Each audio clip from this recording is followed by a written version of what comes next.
Ẹ mà lẹ́ níbẹ̀ yẹn o nílé lóko. Ẹ sì kú dédé àsìkò yìí. Hello everyone, it's Adirunke again. I hope your day is going well.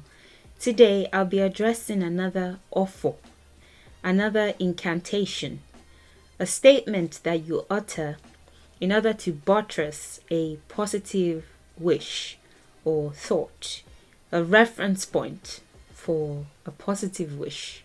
Offer. I have a video dedicated to what offer means. I broke it down and explained its significance. So if you'd like more insight into what the word means, please check it out. I'll link it to this video. But if you already know what offer means, I suppose we can proceed. This one involves food, using food as a point of reference for something or the act of eating. And it is Àyúnlọ, Ayunbo ni ọwọ́ Yún Ẹnu. Àyúnlọ, Ayunbo ni ọwọ́ Yún Ẹnu.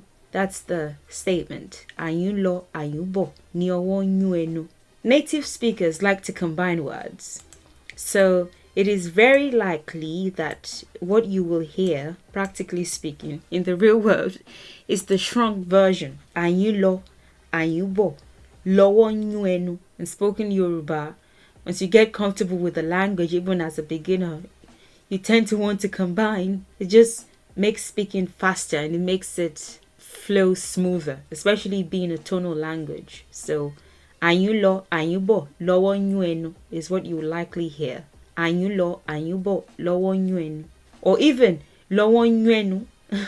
There's a way that you can speak fast, and sometimes it would even sound like this is combined, although practically you really can't. Maybe Yunu or something like that if you want to combine. But the way that it is often said, it's so fast sometimes you think these are combined. Àyúnlọ, Ayunbo, Lowo Yún Ẹnu, said so fast like that. Àyúnlọ is the act of going to. The are there in Àyúnlọ, the noun maker, makes it the act of.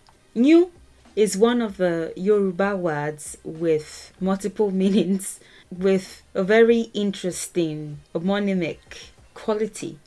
So depending on the context, new could be to itch. It could be to itch. You would also find new in onyu, which is how we describe pregnancy. New could be to go, but at its very core, the central idea behind the word is really the same, to protrude. So if you want to go somewhere, you're protruding toward the place. You're living where you are and you're going toward the place.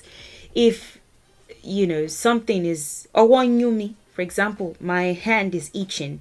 There's something underneath your skin that is protruding to the surface. That's why you want to itch it. That's why you want to scratch it. In the instance of pregnancy, of course, once you're pregnant, it starts to show. It starts to become visible. Well, I suppose it really depends on the person, but there would be physical signs, whether your belly becomes bigger or something shows anyway on you when you're pregnant. You just see it. It protrudes from the surface.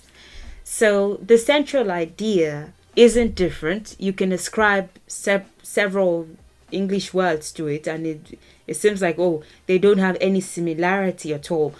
Itch and pregnancy or scratch, scratch or itch, and pregnancy and going, they have nothing in common, but the central quality is protrude. So if you want to say, I went to Lagos, mo nyún Èkó, it's correct. I went to Lagos. Mo fẹ́ nyún Èkó, I want to go to Lagos. Nyún is another way of expressing go. Lọ is also go, but when you're putting lọ after nyún, then you're saying go to. It's especially since the next word involves coming from. Nyúbọ. You're able to differentiate and translate properly. Nyúlọ, go to. Àyúnbọ, the act of going from. So if you're translating that to English, you would say returning from, coming back from. Nyúbọ, lọ is to go, bo is to return. So going to, returning from. Àyúnlọ, Àyúnbọ, Ayunbo. The act of arriving from or returning from. Ni is. It could be is how, it could be is what, it could be is why. It really depends on the context. In this context, is how seems to be the most fitting. So you would look at the context and what you're talking about too when you're transliterating, and especially when you're translating. Ni is or is how, is why, is when, depending on the context. Ọwọ́ is hand. Ọwọ́, hand. When it's standing alone like this, it's the only letter in the word, standing alone like that. It suggests that something is happening or something happens. If you were just reading the alphabet, A, B, D, A, F, E, G, B, E, G, K, L, M, N, Ni is how you pronounce this. But when it's standing alone like that as a word, it becomes a consonant and a vowel. So the pronunciation would be I explained it in a video. I dedicated a video to it, so I'll link it so that you can watch. Nyu is to go to. Again, Ẹnu is mouth.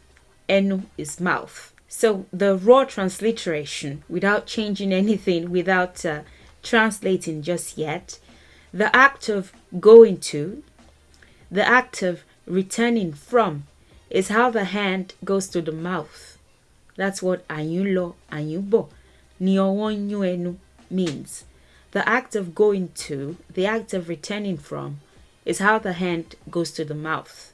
So when you transliterate again, perhaps in a different way, you could say going to, returning from, is how the hand goes to the mouth. When you start to attempt to translate, then you could say something along the lines of the hand constantly goes to and returns from the mouth. We eat to survive, so the hand is always doing this. It's always doing this. Back and forth is how the hand goes to the mouth. Again, we're translating now, trying to figure out other ways of expressing the same thing. Back and forth is how the hand goes to the mouth. The meaning is the hand goes to and returns from the mouth fruitfully, safely. You eat to survive, so your hand is always doing this. Well, if you have a hand, because we can't forget people who are disabled, but all things being equal, the hand is always doing this. The hand goes to and returns from the mouth fruitfully, safely. So when you say that, someone tells you, I'm going to LA, I'm going to Nigeria, I'm traveling to Cuba, to Brazil, and I'm going to be away for a while. Ayunlo, but I intend to return on a specific date. Ayunlo, Ayunbo, Lowo, Yún Ẹnu. Because the hand goes to the mouth safely, without obstruction, is as easy as pie. Almost literally, it's as easy as what I'm doing. It's such an effortless thing. So much so that if you're not careful and you're not monitoring how often you do it, you find yourself eating almost too much. It's such an easy thing to do. It's such an easy... I mean, your stomach may say, can you please stop? Can you not? You've done that too many times today, and your stomach may start to hurt when you eat too much. But if there are no other factors involved, and if it was left to your hand and your mouth, they have such a loving relationship most times. Again, if all things being equal, there are so many factors that I think of, so I have to always say all things being equal. But ordinarily, and if there's good food or even food available, sometimes it doesn't even have to be good when you're hungry. The hand traveling to the mouth is such a easy and effortless thing. It's as easy as this. Because it's so easy and it happens so safely and so fruitfully, it's very rare that something obstructs the hand when it's doing this. You will go and return fruitfully and safely. You will be satisfied, especially involving eating as well. You would be satisfied. You would be satisfied. Everything that you desire will come through. There would be fruitfulness, there would be satisfaction, there would be safety. You will go and return fruitfully or safely. That's what that statement connotes. That offer connotes when you say Àyúnlọ, Ayunbo, Lọwọ Yún Ẹnu, wà dé láyọ̀, wà lọ láyọ̀, wà bọ̀ láyọ̀. You will go joyfully, even safely. That is also implied. It can only be joyful when it's safe. You will go joyfully and return joyfully. That would be a prayer. But incantation, if you just say Àyúnlọ, Àyúnbọ, Lọwọ Yún Ẹnu, you've expressed that you hope that they will go and return fruitfully and safely, and there will be satisfaction at the end of the intended trip. Àyúnlọ, Àyúnbọ, Lọwọ Yún Ẹnu. Àyúnlọ, Àyúnbọ, Lọwọ Yún Ẹnu. You'll go safely, you return safely, you will be satisfied, there won't be any issues. So that's that. If you have any questions or anything to share, please don't hesitate to let me know in the comment section below. Thank you for watching and for your time, and I'll see you in the next video. Enjoy the rest of your day, and bye for now.